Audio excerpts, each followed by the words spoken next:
Alors, c'est une grande joie pour moi de vous présenter notre premier conférencier, l'abbé Jacques Kabangou, qui a été ordonné prêtre le 15 octobre 1983.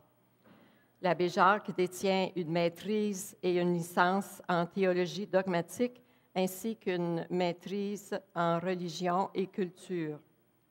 Il est répondant diocésain pour l'écuménisme et le dialogue interreligieux dans le diocèse. Et il est aussi curé de cette paroisse de Saint-Gabriel depuis l'été 2008. L'abbé Jacques, comme vous allez le constater, est un prêtre heureux, très heureux. Heureux de servir le Seigneur, heureux de servir l'Église. Il aime rire, il aime la parole de Dieu. Il aime la méditer, l'assimiler, la digérer, afin de pouvoir en nourrir les brebis de Saint-Gabriel, les brebis de foi et télévision chrétienne. Il a tant d'enthousiasme durant ses homélies qu'il est impossible de tomber endormi durant ses prédications. Alors, je vous demande d'accueillir chaleureusement ce pasteur selon le cœur de Dieu, ce pasteur qui est convaincu et convaincant, ce pasteur qui croit à la puissance de la parole de Dieu dans nos vies, l'abbé Jacques Kabangou, qui développera ce soir le thème « Demande, que puis-je te donner ?»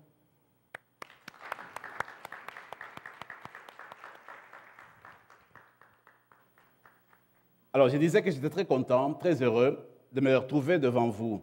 D'ailleurs, c'est ma 3e fois que je participe au congrès de foi et télévision chrétienne avec différents thèmes. Alors, ce soir, je me trouve béni de passer ce temps avec vous, temps de méditation sur la parole de Dieu, temps de prière et temps aussi d'invocation.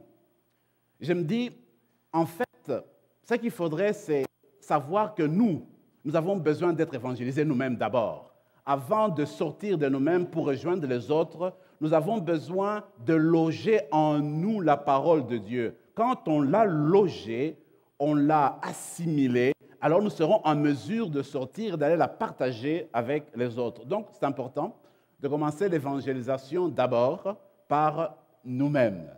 Alors, ce qu'il faudrait faire, c'est demander cette grâce-là au Seigneur, l'Esprit du Seigneur, pour qu'il nous habite ce soir et durant tout le congrès, pour que nous soyons en mesure, effectivement, d'être très attentifs à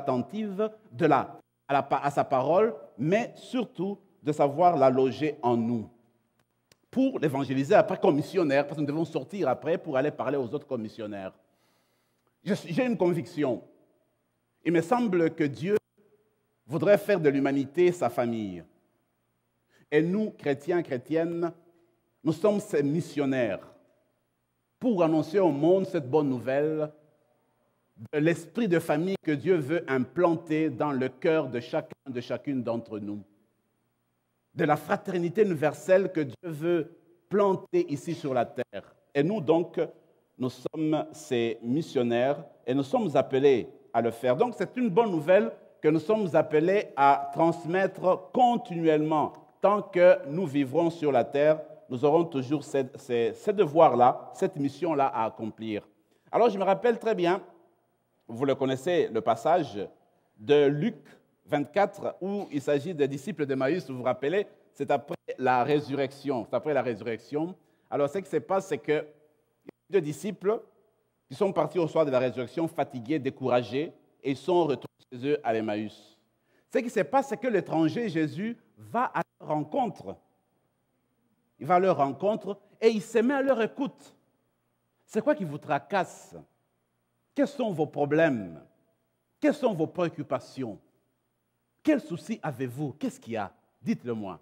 Alors, les 2 disciples ont commencé à raconter leur désespoir, leur déception, de voir comment ils avaient mis leur espoir, toute leur espérance en cet homme-là, Jésus de Nazareth, et voir qu'à la fin, il a disparu, il est mort comme un bandit, et puis rien ne se passe. Alors, ils retournaient chez eux découragés. C'est à ce moment-là que le Seigneur va les reprendre. Il va commencer à nourrir leur foi, à les encourager, à les aider à ouvrir les yeux pour découvrir la mission qu'a été réellement celle de Jésus de Nazareth. utilisant la Bible, utilisant la parole de Dieu, le Seigneur le remet sur la voie chrétienne. Alors, il les a écoutés. Il a écouté leurs questionnements et il y a répondu.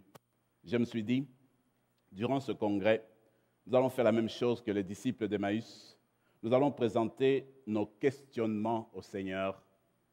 Nous allons lui présenter nos questions, nos soucis, nos préoccupations, nos peurs.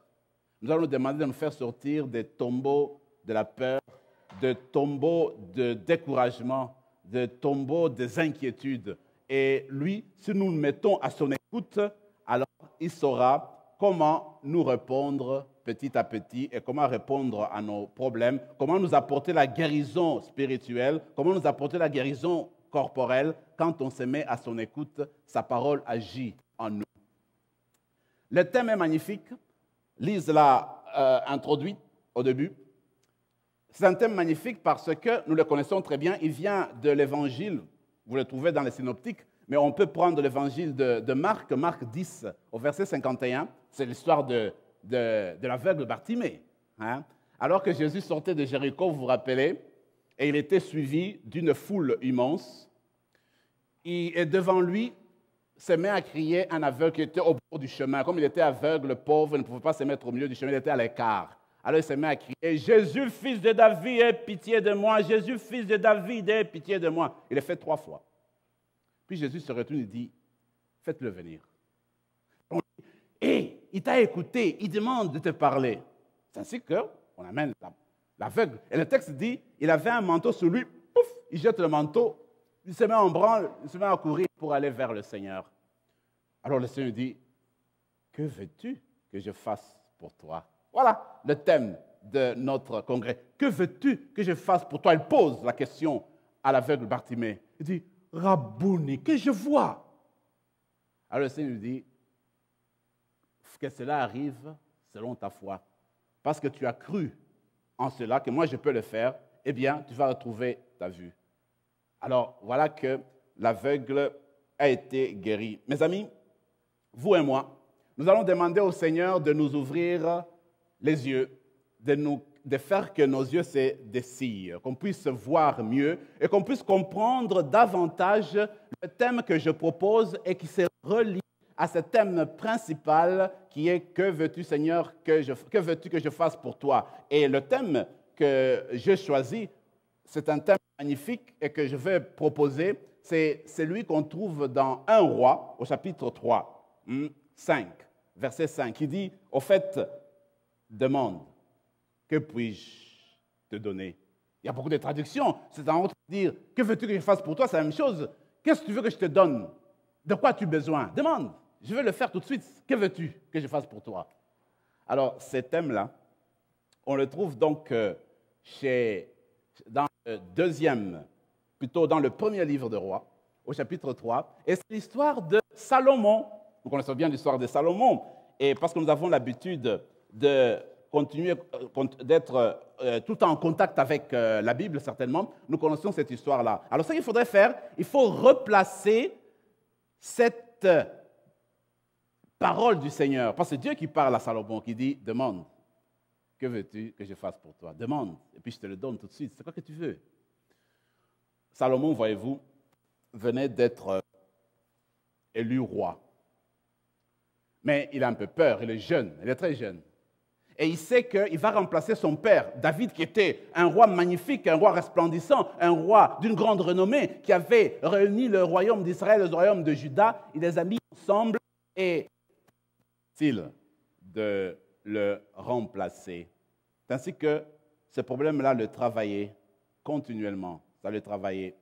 Alors, pour comprendre Salomon, il faut revenir sur certaines remarques appropriées, importantes, qui dessinent la figure du roi David. Moi, je propose donc qu'on puisse se rappeler comment David lui-même a été d'abord élu. Vous vous rappelez Samuel? En fait, Saül mourait. Devenait vieux, âgé. Alors, Dieu s'adresse à Samuel. Écoute Samuel, je vais t'envoyer dans une famille, la famille de Jessé. J'ai choisi un roi parmi les 12 enfants. Va et tu vas couronner mon roi, tu vas loindre de l'huile. Tandis que Samuel se met en route. Samuel se met en route. Il arrive chez Jessé, dans sa famille, et puis on lui présente l'aimé. Tout de suite, il se dit, oh, c'est celui-là que le Seigneur a choisi. Il est tellement fort. Il se présente tellement bien. Il est tellement beau, c'est lui le roi. Alors, il commence à se préparer pour l'onction. Le Seigneur lui dit, non, non, non, non, non, non, c'est pas lui. Mais non, c'est pas lui. Eh bien, nous les humains, dit le Seigneur, nous regardons l'aspect extérieur. Nous nous cramponnons à ce que nous voyons de l'extérieur. Mais le cœur, nous ne le voyons pas, dit-il. Moi, Dieu, votre Créateur, je vois le cœur. Et selon le cœur, ce n'est pas lui que j'ai choisi. Le roi que je veux, qui règne sur mon peuple, ce sera un roi selon mon cœur. Alors, parce que moi, le Seigneur, je sonde le cœur et je sonde le rein. Et celui que je choisirai, c'est celui-là dont le cœur sera conforme au mien. Mes amis, l'histoire de David qui va nous conduire à celle de Salomon nous rappelle que dans nos échanges, dans la vie que nous menons sur la terre, dans nos familles, dans nos cercles d'amis, il faut faire attention, jamais se cramponner à l'extérieur. Il faut voir le cœur des personnes. Il faut être sensible à ce qui se trouve à l'intérieur des personnes. Même les personnes mariées, il faut savoir lire ce qui est dans le cœur de la personne qui est à côté de toi. Pas se limiter à l'aspect extérieur. Il faut aller en profondeur. Il y a des besoins intérieurs, il y a une soif intérieure qu'il faut savoir être en mesure de palper, de toucher et puis répondre.